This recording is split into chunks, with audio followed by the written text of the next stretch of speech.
Al-Khodom maknanya Al-Kholiq, artinya penciptaan, dan Al-Qadar maknanya adalah A. kasih sayang, B. pengampunan, C. ketentuan, D. keadilan, dan E. kemahakuasaan.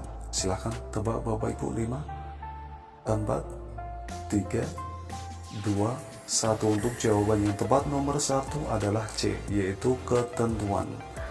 Secara bahasa Al-Qadar artinya adalah ketentuan. Kita lanjut Bapak Ibu. Nomor 2.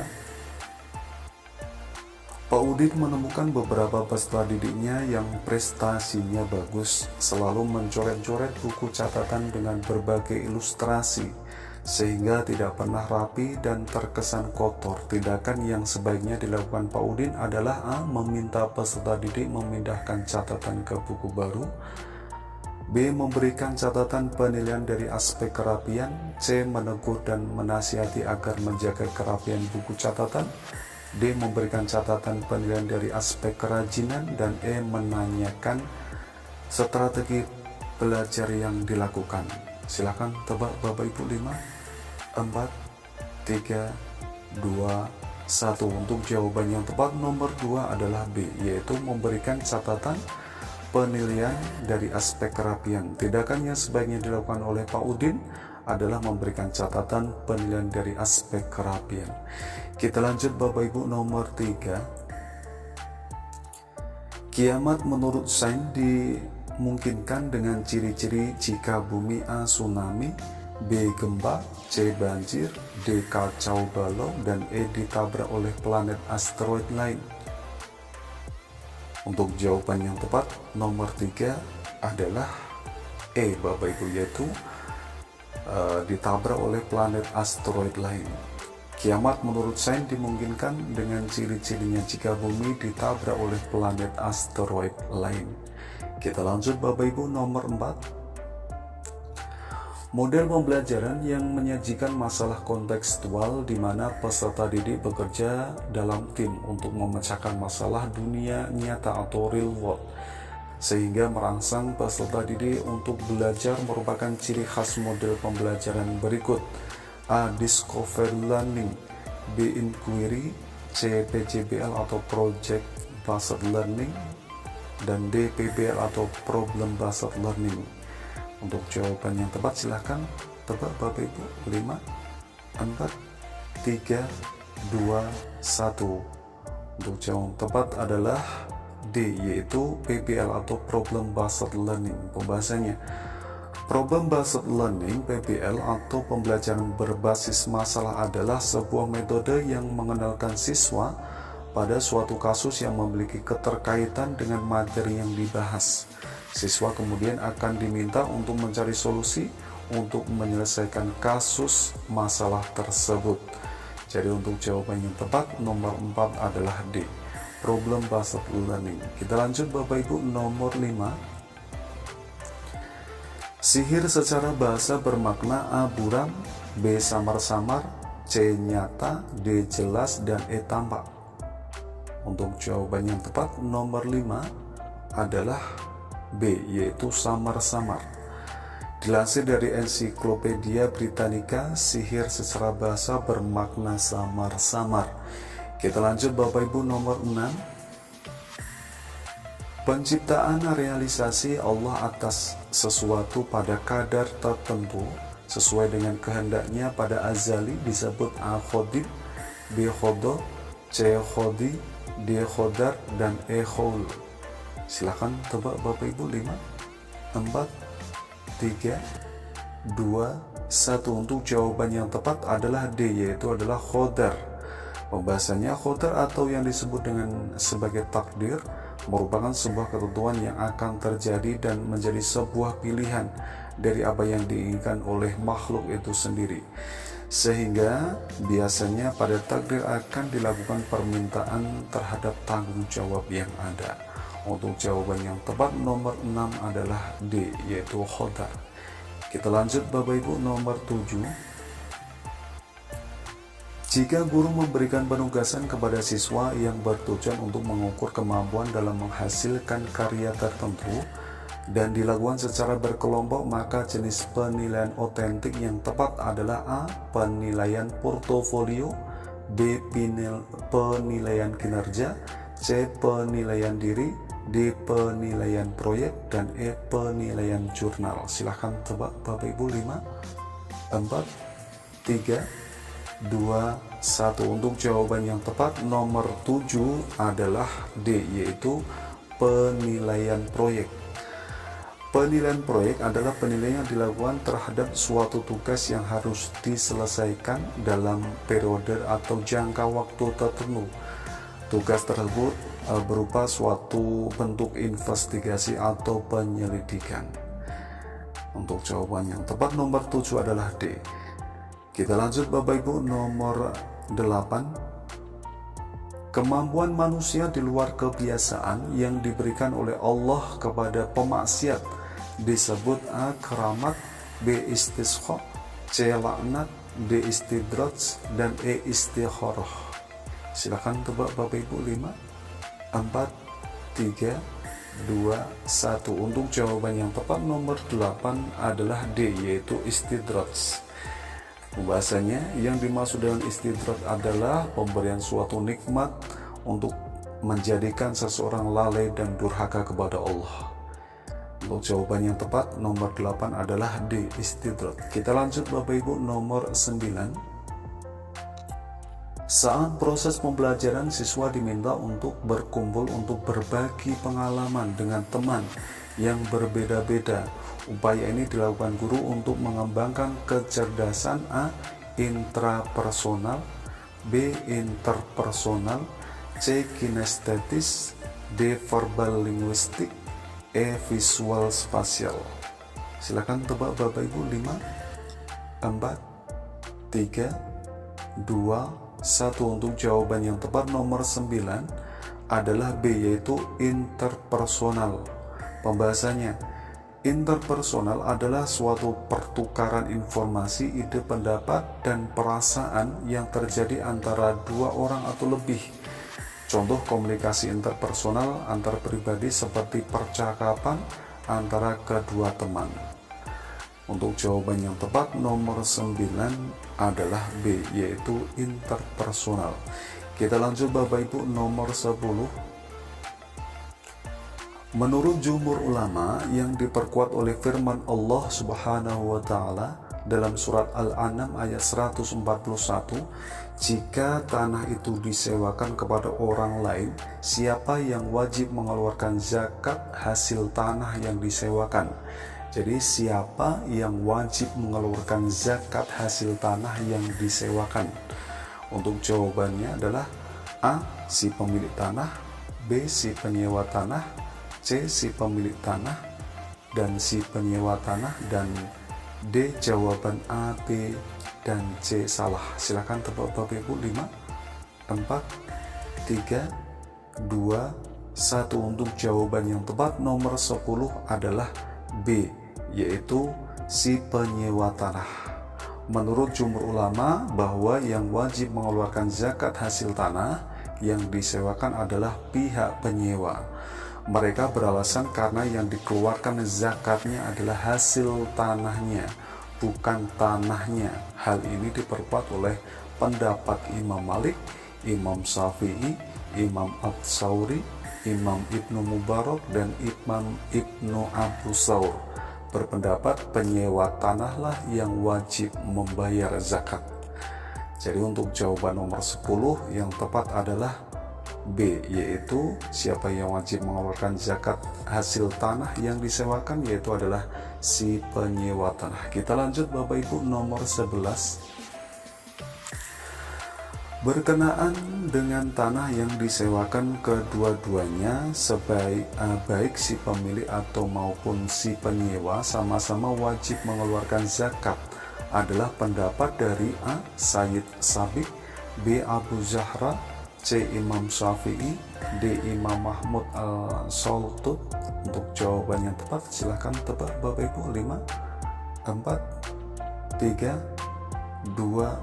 Untuk jawaban yang tepat nomor 11 adalah B, yaitu Abu Zahra.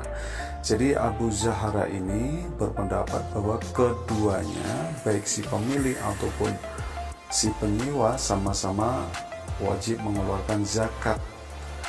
Jadi menurut beliau, dua-duanya, baik si pemilik tanah maupun si penyewa, sama-sama wajib mengeluarkan zakat. Hal ini demi memenuhi keadilan dalam pemungutan zakat dengan ketentuan pihak penyewa mengeluarkan zakat tanaman setelah dikurangi harga sewa ia bayar kepada pemilik tanah, bayar kepada pemilik tanah. Jadi untuk jawaban yang tepat nomor 11 adalah B, yaitu Abu Zahra. Kita lanjut Bapak Ibu, nomor 12.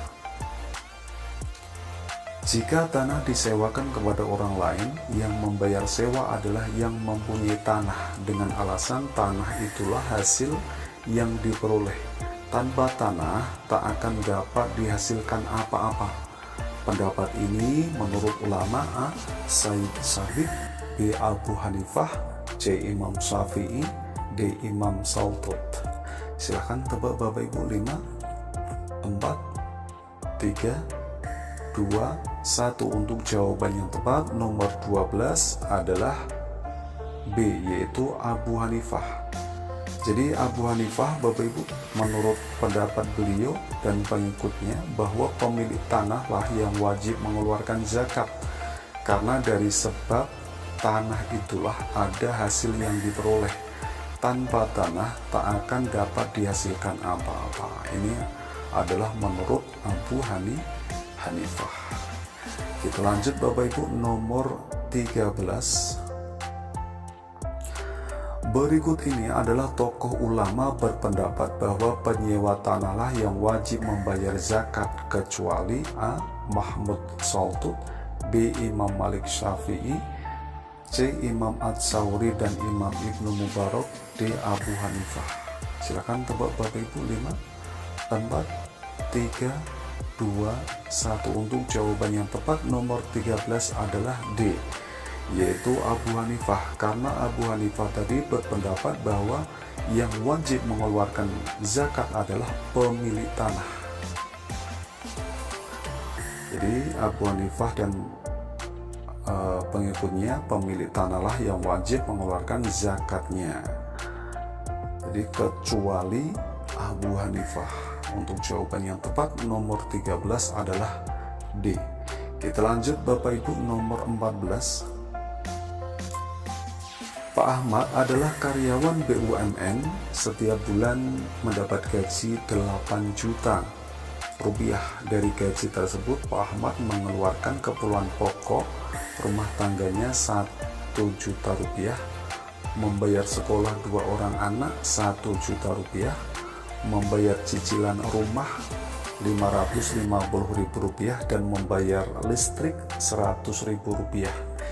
Jika harta ini dapat dianalogikan pada zakat pertanian berdasarkan nisab sebesar 653 kg gabah kering giling, setara dengan 522 kg beras, dengan waktu pengeluaran zakat haulnya setiap kali menerima penghasilan gaji. Sementara harga beras per kilogramnya yaitu adalah 8.500. Berapakah Pak Ahmad harus membayar zakatnya? Nah, ini termasuk zakat profesi Bapak Ibu ya. Untuk jawabannya A adalah 1.464.000, B 2.400.000, C 133.750 rupiah, dan D belum wajib zakat. Silakan tebak Bapak Ibu. 5, 4, 3, 2, 1. Untuk jawaban yang tepat nomor 14 adalah C, yaitu 133.750 rupiah. Sekarang kita hitung Bapak Ibu. Kita tentukan dulu nisabnya Bapak Ibu. jadi harga beras per kilogramnya adalah 8.500 Bapak Ibu ya. Harga berasnya atau per kilogramnya adalah 8.500. Terus dikalikan, yaitu setara dengan gajinya Pak Ahmad tadi. Jika dianalogikan menjadi zakat pertanian, menjadi 522 kg beras. Jadi 8.500 dikalikan 522 kg beras. Jadi ketemu Bapak Ibu nisabnya yaitu 4.437.000 rupiah. Itu adalah nisabnya Bapak Ibu ya. Selanjutnya,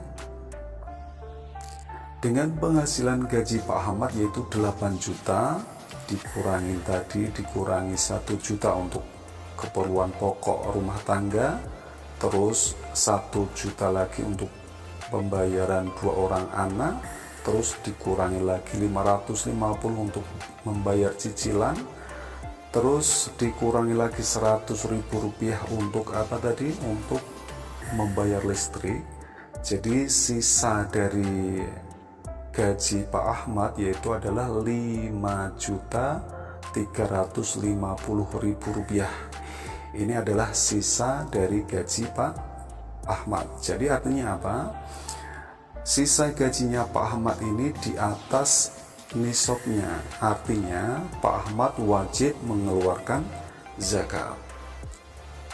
Jadi Pak Ahmad wajib membayar zakat profesi karena di atas nisab 4.437.000. Selanjutnya, maka Pak Ahmad membayar zakat profesinya adalah 2,5% dikali 5.350.000 rupiah. Jadi yang membayar zakat atau Pak Ahmad harus membayar zakat profesinya sebesar 133.750 rupiah. Kenapa dapat 25%? Ini adalah batas zakat profesi Bapak Ibu ya. Batas zakat profesi adalah 2,5% dikalikan 5.350.000 rupiah, lalu dibagi 100 menjadi sisanya atau yang harus dikeluarkan oleh Pak Ahmad yaitu adalah 133.750 rupiah Bapak Ibu. Kita lanjut Bapak Ibu, nomor 15. Jadi untuk jawaban nomor 14 yang tepat adalah C, yaitu 133.750 rupiah. Kita lanjut Bapak Ibu.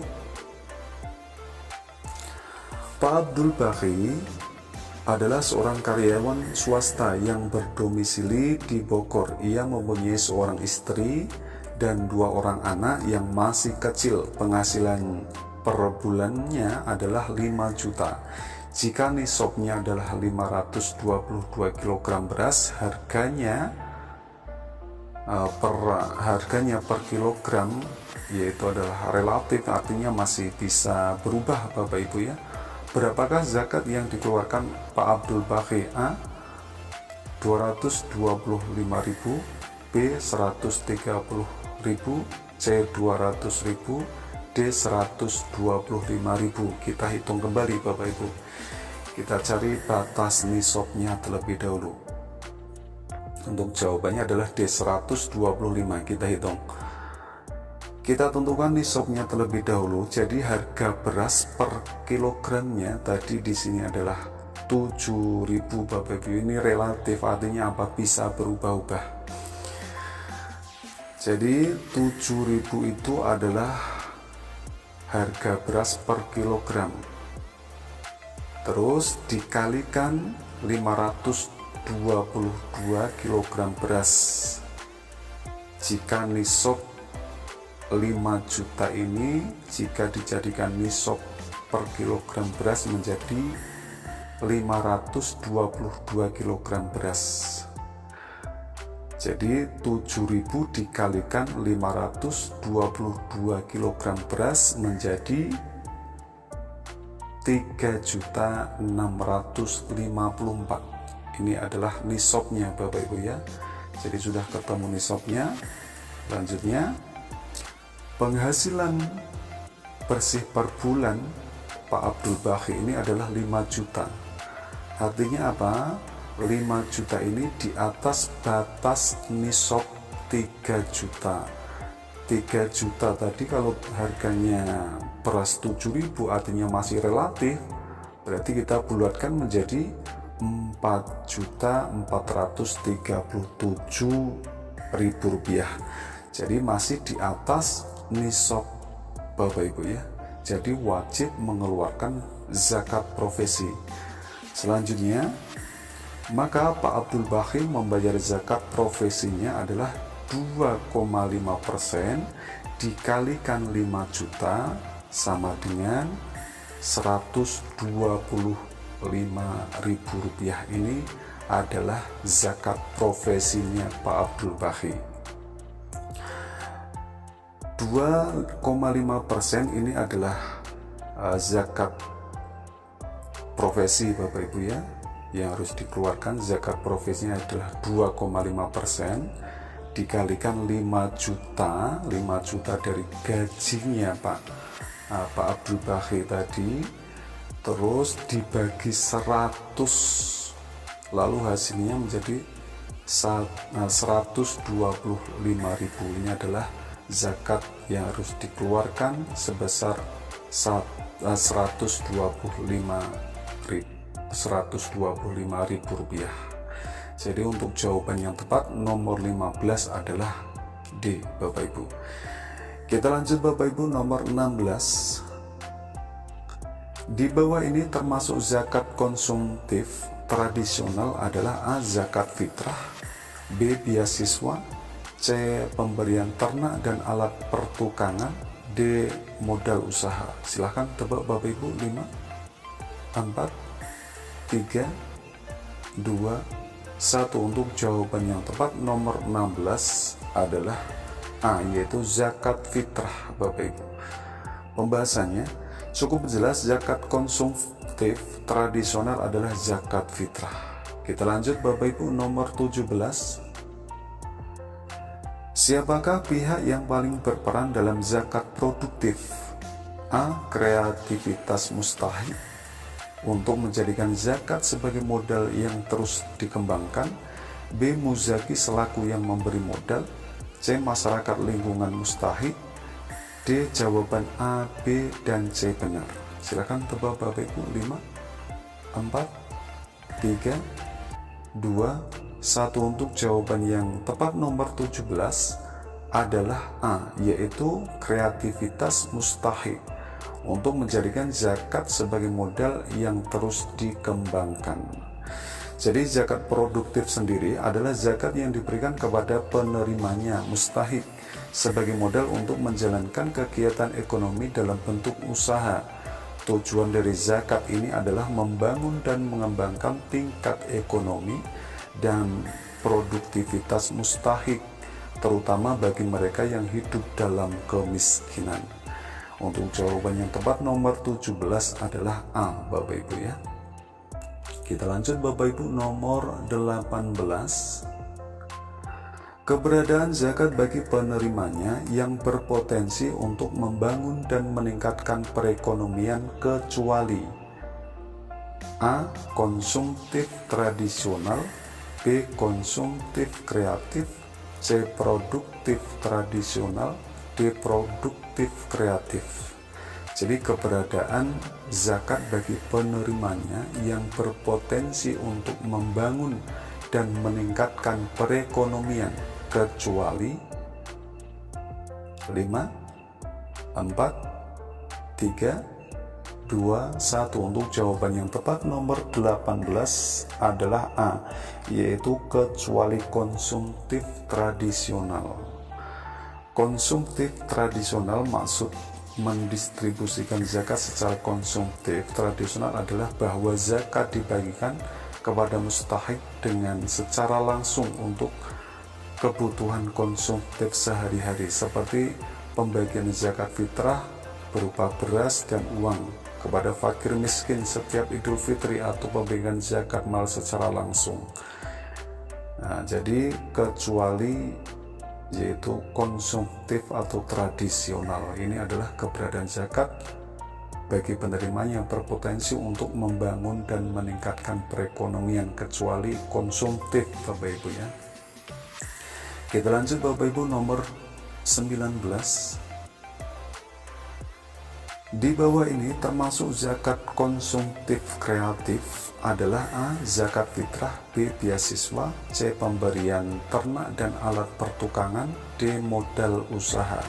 Silahkan tebak Bapak Ibu. 5, 4, 3, 2, 1. Untuk jawaban yang tepat nomor 19 adalah B, yaitu beasiswa.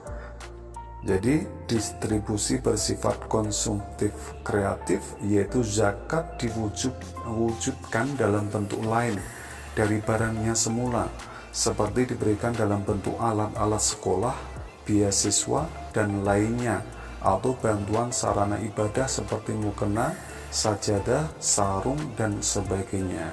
Jadi untuk jawaban yang tepat nomor 19 adalah B, yaitu beasiswa. Kita lanjut Bapak Ibu, nomor 20. Di bawah ini termasuk zakat produktif tradisional. Nah, di sini sudah ada pembahasannya.